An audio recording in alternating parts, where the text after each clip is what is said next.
libération de l'Azawad, donc anciennement connu comme le CSP, qui a réussi à libérer donc cet otage espagnol qui, pour le coup, a été pris par des brigands, hein, comme on l'a dit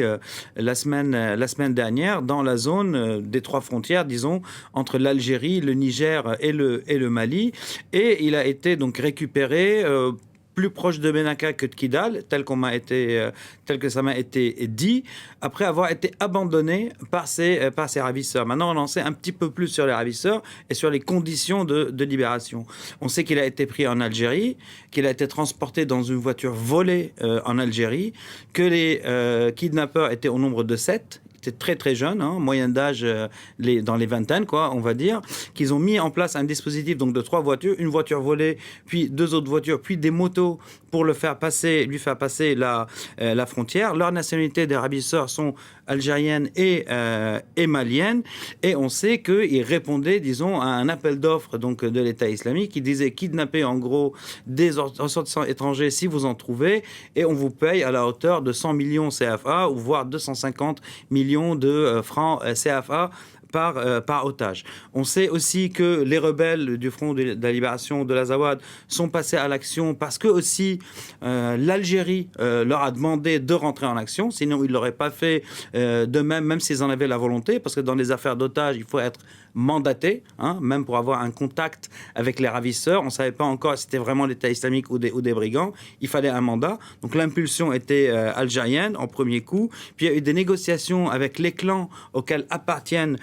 ces jeunes, en leur disant sortez vos enfants de cette affaire, ça devient compliqué en gros. Puis ils ont été localisés grâce aux prises de contact, mais aussi grâce à une aide technique, on va dire, régionale, internationale, et à leur connaissance du terrain. Donc quand ils ont localisé le Oued ou la vallée dans laquelle ils étaient, ils ont envoyé quelques voitures pour cloisonner, pour empêcher aussi l'État islamique d'arriver aux brigands et de prendre l'otage. L'État islamique était à peu près à 30-40 km, tel qu'on me l'a dit. Donc, il fallait un dispositif pour protéger les brigands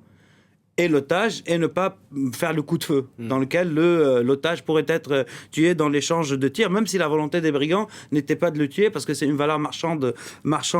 pour eux. La récupération donc, de l'otage sur un point de géolocalisation où il a été abandonné, s'est faite hier entre 16h et 18h, et parmi les conditions donc, qui ont été traitées avec les brigands, c'est qu'ils le laissent à cet endroit, ils ont le temps de s'éloigner de l'endroit, qu'ils ne seraient pas poursuivis, et même à un certain moment, dans les négociations avec leur clan, il était question, par exemple, d'indemniser à la hauteur de la mise qui a été mise pour faire cette opération, parce que l'opération a coûté de l'argent, ne serait-ce qu'en gasoil, voiture, etc. Donc il y a eu ce genre de discussion, après pour les convaincre ou pas, mais en tout cas les discussions étaient vraiment autour de ça, donc il n'y a pas de velléité, disons, politique derrière l'affaire, et le but principal était de les empêcher de transmettre l'otage à l'État islamique, tel que fut le cas pour l'otage donc autrichienne. On soupçonne très fort qu'elle a qui est à Agadez au Niger. Hein. Voilà, qui a été prise à Agadez, et maintenant l'attente, elle est due aussi à la mise en forme de la transmission, disons, de l'otage, donc qui est entre les mains des rebelles depuis hier à l'Algérie, parce que les rebelles veulent aussi que l'Algérie dise qu'elle a reçu l'otage sain et sauf, et que ce sont les rebelles qui l'ont libéré pour des raisons politiques, mais aussi pour des raisons très pratiques, pour dire qu'ils ont pu le protéger, ils l'ont pas rendu, on va dire, amoché, ou voilà. Après, une des choses aussi intéressantes que j'ai apprises,